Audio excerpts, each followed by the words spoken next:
Secular Gujarat ન્યૂઝમાં આપનું સ્વાગત છે। વડોદરાના તાંદલજા ખાતે ઈદે મિલાદનું જુલુસ કાઢવામાં આવ્યું। પ્રાપ્ત માહિતી અનુસાર તાંદલજા વિસ્તારમાં આવેલ ગફાર પાર્ક ખાતેથી જુલુસને ફ્લેગ ઓફ કરાવી જુલુસની શરૂઆત કરવામાં આવી હતી। તાંદલજાથી નીકળેલ જુલુસ પત્રકાર ચાર રસ્તાથી લઈને રાજવી ટાવર મનીષા ચોકડી સુધી ગયો હતો। ઈદે મિલાદની ઉજવણી મુસ્લિમ પારંપરિક રીત રિવાજ મુજબ કરાય છે। સમગ્ર ગુજરાતમાં અનેક જિલ્લાઓમાં ઈદ નિમિત્તે જુલુસ કાઢવામાં આવે છે, સાથે જ ઈદની ઉજવણી કરાય છે। મોહમ્મદ પૈગંબર સાહેબના જન્મદિવસ નિમિત્તે ઈદની ઉજવણી કરવામાં આવે છે, ત્યારે વડોદરાના તાંદલજા વિસ્તારમાં મોટી સંખ્યામાં લોકોએ જુલુસમાં હાજર રહી નિયાઝ અને જુલુસની મજા માણી હતી। ઠેર ઠેર બાળકો અને મોટેરાઓ માટે નિયાઝ અને કોલ્ડ્રિંકના ટેબલો ગોઠવાયા હતા।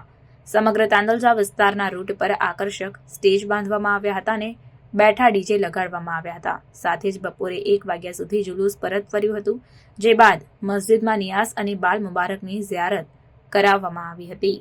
રિપોર્ટ નઝીર શેખ સાથે cameraman Arif Sayyed, secular Gujarat news, Vadodara.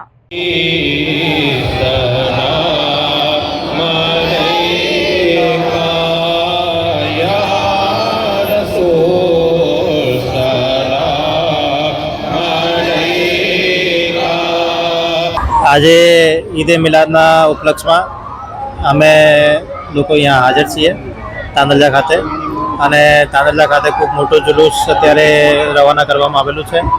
આ જુલુસમાં તાંદલજાના રહીશો જોડાયેલા છે અને ખૂબ શાંતિથી આ જુલુસ આગળ વધી રહ્યો છે।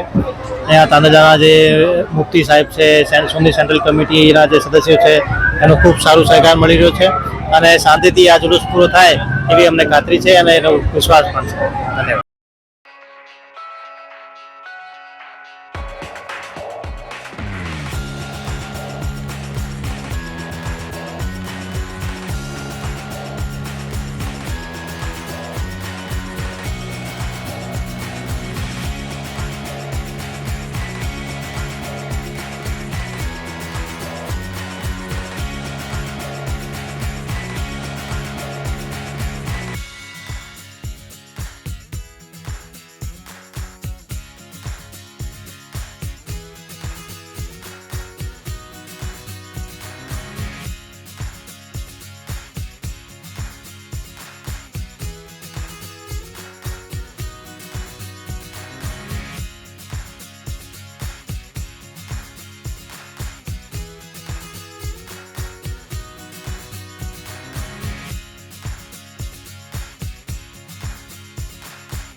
સમાચારોની અવનવી અપડેટ્સ માટે જોતા રહો સેક્યુલર ગુજરાત ન્યૂઝ।